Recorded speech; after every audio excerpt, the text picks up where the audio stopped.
Génibet, Paris-Picanly. En ce moment, profitez de 250 € de bonus de bienvenue.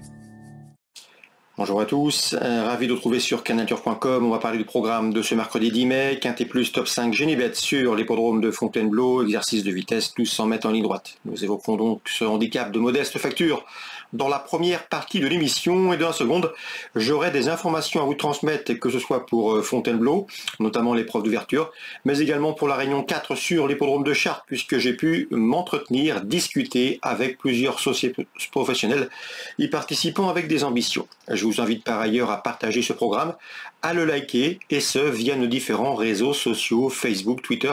Vous en avez désormais l'habitude et vous êtes nombreux à le faire, nous vous en remercions.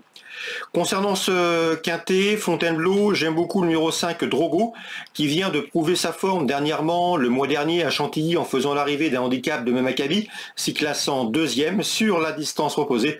Je le pense ici capable de s'imposer. Je poserai le numéro 14, Lightning Up, dont les deux dernières sorties publiques se sont soldées par autant de places de troisième dans des handicaps de surcroît à Fontainebleau. Une confirmation est ici attendue. On retiendra également le numéro 3, Magic Sword, qui a gagné à Fontainebleau début avril sur cette piste donc qui a été remontée au poids, mais il devançait ce jour-là Lightning Up que l'on a cité plus haut. Le numéro 15, c'est Sweet Damania, quatrième de ce même prix des Hêtres le 4 avril, où elle terminait dans le sillage de Magic Sword et de Lightning Up. Elle peut parfaitement une nouvelle fois les accompagner et pourquoi pas prendre sa revanche. Attention également au numéro 6, Talinski, toujours un gamba 9 ans. Et au numéro 2, c'est Gloria of Rome, qui n'a pas gagné certes depuis 2021, mais c'était un succès obtenu sur cette piste. Ces deux-là se connaissent bien, Talinski et Gloire of Rome, puisqu'ils viennent de se hisser sur le podium d'une épreuve de Memakabi au Croisé-la-Roche. Attention également au numéro 7, Glicourt, qui va prendre ici part à sa 117e course, un véritable staccanoviste des pelotons. Pour ce retour dans le handicap, il convient de s'en méfier, d'autant qu'il avait fait l'arrivée sur cette piste au mois de mars. J'ai ensuite retenu numéro 13, Equilote, qui est toujours à la recherche d'une première victoire, mais c'est un cheval qui a déjà fait l'arrivée en 29 à l'heure l'an dernier. Il est ici en 24,5, et à mon avis, il va afficher des progrès sur sa course de rentrée.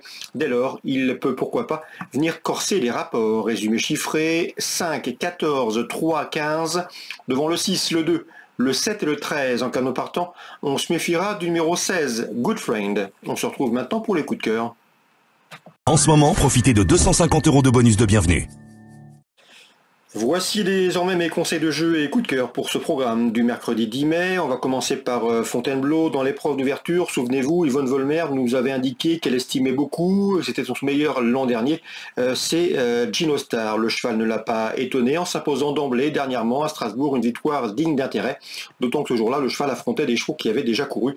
Donc ici, il monte de catégorie, mais je vous le répète, Yvonne Volmer l'aime beaucoup, ce 103 Gino Star, et elle en escompte une confirmation. Le 103 Gino Star, à mon avis, il peut préserver son invincibilité. L'opposition a toutefois fière allure avec le 101 Jaffar, qu'il ne faut pas juger sur son échec dans un quintet dernièrement, et le numéro 2, Brokeback Mountain, qui possède, et de loin, la meilleure valeur théorique du peloton. Donc dans la première, au tableau, 101, 102, et attention au numéro 3, Gino Star, très estimé par Yvonne Volmer. On passe maintenant à Chartres, c'est la Réunion 4. Concernant Eric Le Touzé, j'ai pu m'entretenir dernièrement avec lui. D'ailleurs, il nous avait recommandé une jument qui a gagné à Anguin, à Bellecote, à 12 contre 1. Il était confiant et sa jument lui a donné raison. Eh bien, ici, il présente le 109. C'est Idéal de Nganda. Le cheval est en forme. Il vient de s'imposer à Lisieux. Il sera pieds nus. Il est bien engagé au premier poteau. À Chartres, c'est toujours un avantage. Il n'est pas facile de rendre la distance sur cette petite piste. Et à mon avis, le cheval peut parfaitement jouer la victoire. Le 109, Idéal de Nganda. Dans la suivante, Théo Radou aime beaucoup le 214 Gilberto. D'après lui, son cheval va réaliser une très bonne année. Le cheval monte en puissance, il faut commencer à le suivre. Il a parfaitement les moyens de conclure sur le podium. L'opposition, à mon avis, elle viendra du 208 Grèze, qui a déjà signé 3 succès depuis le début de l'année, qui retrouve ici une belle occasion de renouer avec la victoire. Et le numéro 11 également, c'est Gypsy Bond, qu'il convient de racheter après sa dernière disqualification à Laval. Gypsy Bond qui sera ici pieds nus, comme la dernière fois d'ailleurs. 208, 11 et 14 dans l'ordre du programme. Dans la troisième, course sous la selle, j'aime beaucoup le 306 Ornello. À mon avis, c'est un cheval en retard de gain. Il a bien fait dernièrement à Pontchâteau sous la selle, s'il classe en deuxième. Selon moi, sa place est premier au deuxième.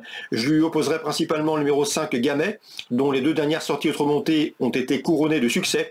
Attention Attention pour une place également au numéro 10, Jeffrey Dotties, qui à mon avis devrait une nouvelle fois terminer sur le podium. Lui qui collectionne les bons résultats au trot monté. 306, 305, 310 pour d'éventuels couplets. Dans la quatrième, j'ai pu m'entretenir avec le sympathique Gert Suckate qui présente le 409 Jethro Heiss. Le cheval compte 2 disqualifications cette année. Une première pour sa rentrée. Dernièrement, il n'était pas bien d'allure, mais tout est rentré dans l'ordre. C'est un cheval qui montre de belles choses le matin. Il avait également dévoilé du potentiel l'an dernier. D'après Gert Suckate, le cheval est en gros retard de gain. Donc c'est un cheval qui est assez massif, assez grand, peut-être un peu désavantagé par le petit anneau de Chartres, mais en valeur pure, il n'a rien à envier à ses rivaux du jour, à mon avis. S'il part correctement, il devrait pouvoir s'imposer. D'ailleurs, son entourage s'est attaché les services d'Alexandre Abrivard pour le piloter. Le 409, Jethro Heiss, le retard de gain est manifeste, il peut en combler une partie dans ce lot. Concernant la cinquième, pour une cote, attention au 503 IR22 Guez, qui vaut beaucoup mieux que ne l'indiquent ses derniers classements. C'est ce que m'avait indiqué son entraîneur Théo Radou. Ici, le cheval peut parfaitement intégrer le podium, et ce, à une cote d'outsider. Donc pourquoi pas le 503 IR22 Guez. Théo Radou l'aime bien, en tout cas dans cette catégorie, il est compétitif. Voilà pour les infos de ce mercredi. Bonjour à tous et rendez-vous demain pour un nouveau programme.